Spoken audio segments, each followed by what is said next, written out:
husband used to say that he liked it better when I was gone, when my son was under 2. And the reason was because he was able to do things with my son and for my son that I would either have like stepped in and done for him or corrected him on or second guessed him on. And I think this goes into the conversation of identity, because for me, pretty unconsciously, I had the picture of my head of what a good mom looked like, and that's what I was trying to do. A good mom did it all. A good mom was burnt out. Like, whether you want to, like, again, I don't believe this to be true, but what do I see on social media? I see moms talking about the mental load. I see moms being worn out. I see moms being like, well, mom's gonna do it all. Mom's gotta make the decisions. There's that piece of it. There's like, I need to fit into the club, and if I'm gonna fit into the club, then I need to do it all. Because if I don't, where's my value?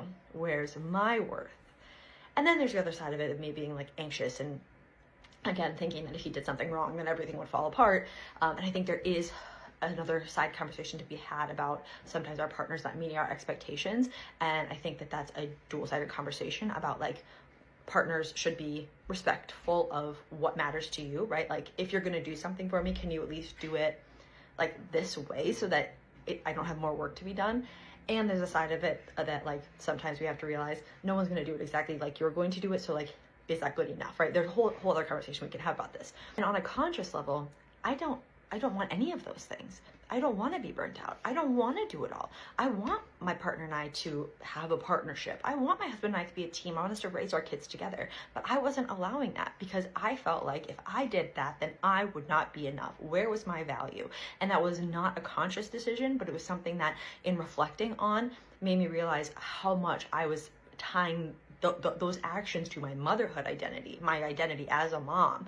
And one of the hardest parts about changing motherhood and about really living in alignment with your version of motherhood is that sometimes, a lot of the time, you have to go against the grain of what you've been taught, of what you see. And that opens you up to criticism. That opens you up to that question in your head of, am I enough? Am I doing this right if I'm not doing what everyone else is doing? As Andrea Riley says, if we want to change motherhood, we have to mother against motherhood. We have to mother against those standards that have been set for us, that have kept us in this situation. That goes against what other people are doing, and that will always be hard.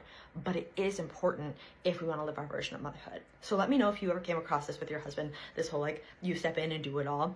And let me know down in the comments your thoughts.